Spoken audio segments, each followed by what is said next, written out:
What's up, my Steville? Today we are talking about episode 4 of The Boys. Yep.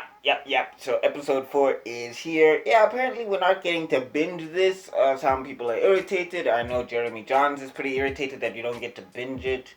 And I kind of have to agree because you got to binge season 1. So I don't know if it's because they don't have IPs to release or anything because of, the situation. I guess it's because they don't have stuff to release that they're like, okay, we're going to stretch this out until we can get back to filming stuff again. So maybe that's what they're doing. I don't know. I'm just trying to be, optimistic. But anyway, Buck, that's not what the people are here to talk about today. We're here to talk about this episode and just give it a quick review. And okay, first off, surprise, Butcher is a human being. Like, apparently he is. Apparently he very much is. But he's still Butcher. Like, so I don't know if this is a spoiler or whatever, but Butcher's wife, if you're at episode 4, you know by now. So, again, if you don't know, you can click ahead. But, yeah, I'll put some timestamps. But basically, Butcher's wife is alive. So she's alive.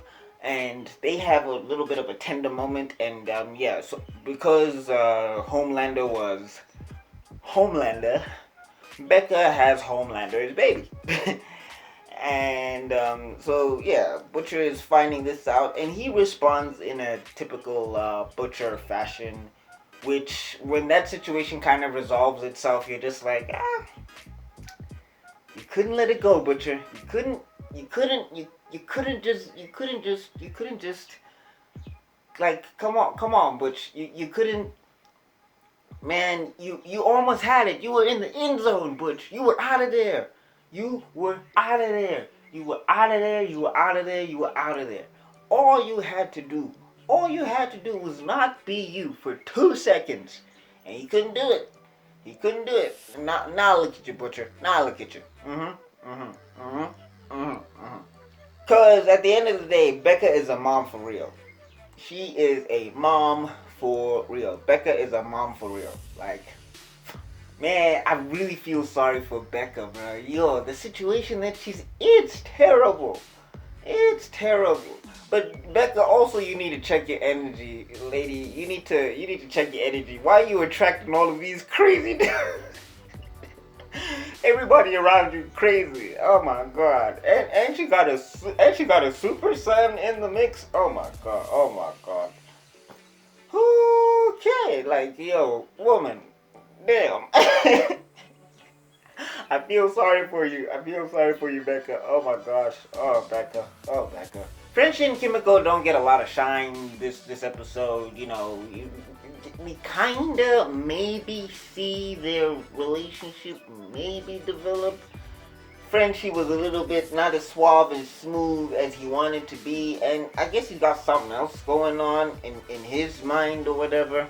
Because, Frenchie does come from a dark world. I do want the boys to expand on Frenchie a little bit more. I need them to expand on Frenchie just a little bit more.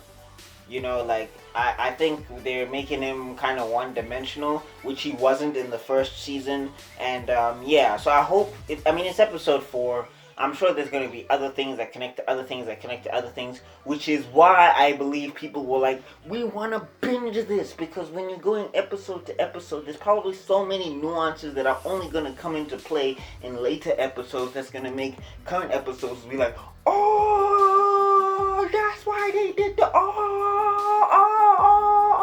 But for now, this is what we got, and I'm saying I hope Frenchie doesn't stay one-dimensional. Or Kimiko, because, even they did, like, the reason why she's kind of being the way she's being, 100% get it. 100% get it. Because what happened to her, damn. Damn. Yeah, but they didn't expand too much on that, and I guess because I really like those two characters, I would like them to get a little bit more time. You know what I'm saying? Huey.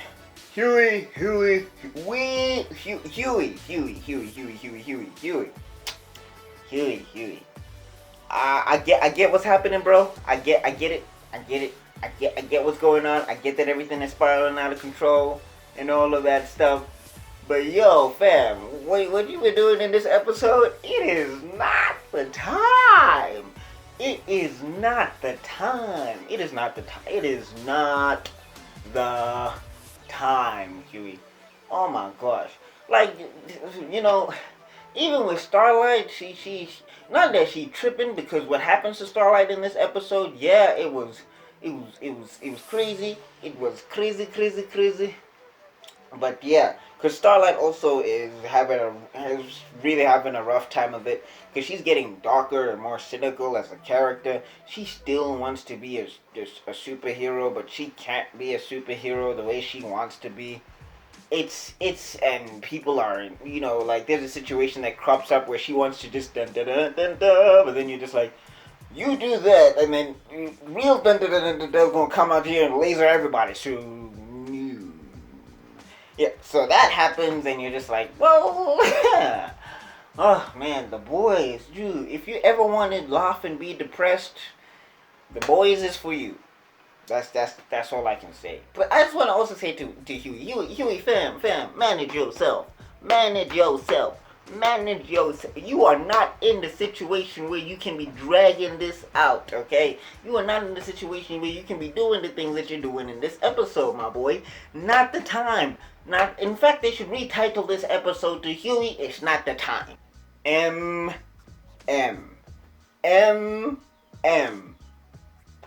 Mr. Milk. The Goat. I love this guy. I love this character so much. I love Mother's Milk. I love Mother's Milk so. And he has a moment in this episode where they finally expand on his backstory for why he be going after VOUGHT the way he was going after VOUGHT, and you're just like, yes.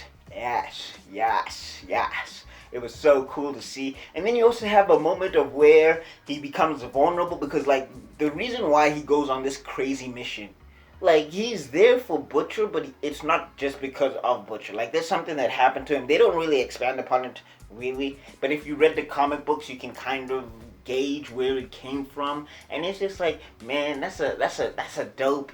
That's just and the way he expounds upon it in total context of the story, not like it's just some exposition. I really liked that moment with him.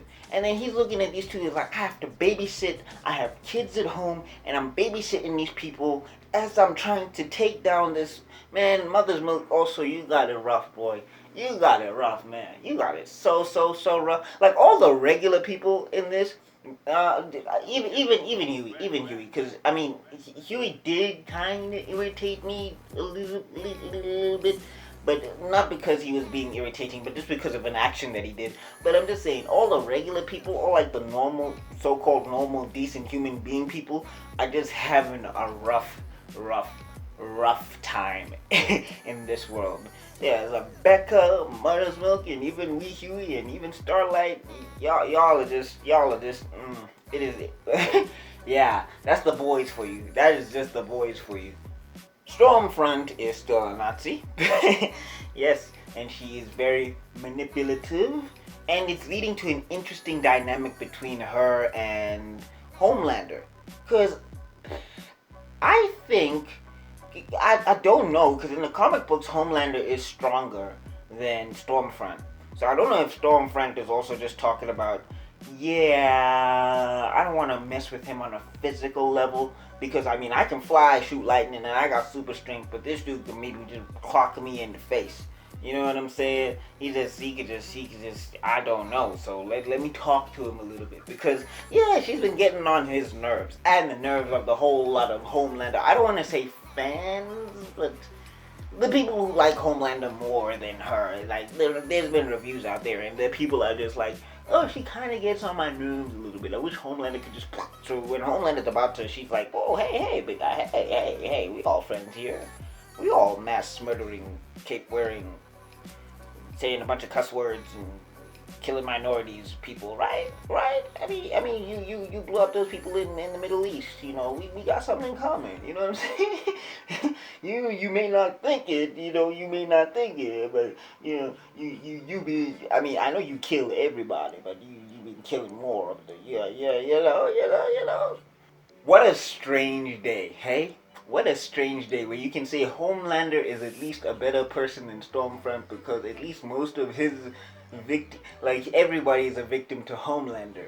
Stormfront, she's very specific. Homelander, like, I blow away anybody that makes me mad, and she like you can. That's how, like, I like the subtle writing and how you can tell the difference between this type of asshole and that type of asshole. It's like, okay. Because, hey, there's no other way to say it. I've been trying to be PG-13 for this entire video, but they asshole. There's also a really hilarious moment in this episode that I really enjoy. Homelander gets memed.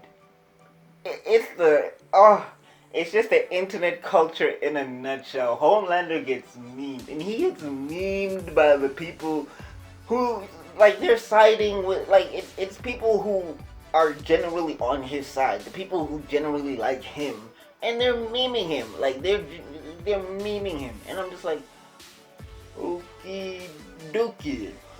And he gets mad. He gets YouTube, like, you know when YouTubers are sick of trolls? He gets mad. Oh, it was so funny. But then it also revealed something very interesting about Homelander's character. Because at the end of this episode, Homelander is more unhinged than he has ever been.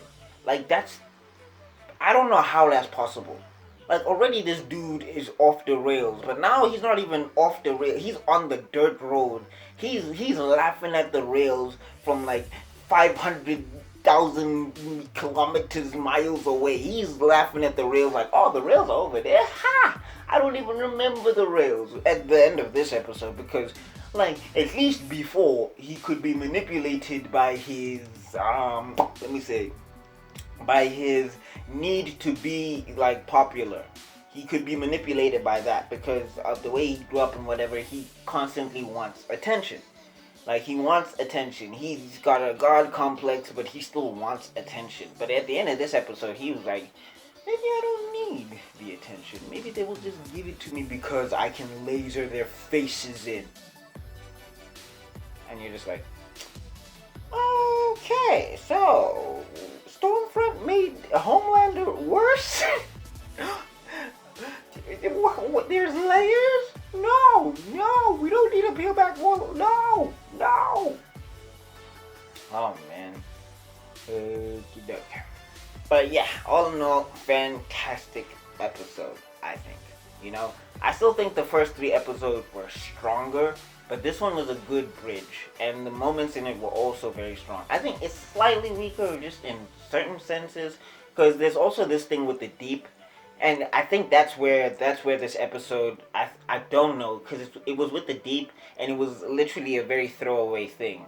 I was just like, maybe they could have worked that in a little bit better, but like that through line through this episode with the deep, I was like, didn't need it, and I guess maybe that's why it knocks down the episode just a little bit of a peg as for the other ones. But yeah, I think just that I guess the storyline and the time that they focus with on Frenchie and Kimiko and that stuff with the deep, the Frenchie and Kimiko stuff could have been expanded a bit more, but I don't know, there's always other episodes coming, but definitely personally for me, the deep thing, that was very throwaway. It was very, very, very throwaway. I don't know why, it was very throwaway. So, what do you think of the boys so far? Remember, general thoughts. We're not doing spoilers. We will have a spoiler discussion, but we are not doing spoilers. Okay? So, just general thoughts. Let me know what you are thinking, Meisterville, in the comment section down below. Please talk to your boy. Tell me what you like. Tell me what you're hating. Tell me how you're feeling about the boys. Look at that! You made it to the end of the video. Thank you so much for getting to the end of this video. If you like this video, I got another one up here. I got a playlist down there. And you can click on my icon to subscribe. Remember to ring the bell if you do subscribe, and I'll see you all in another video. Because Meister Man gotta be out.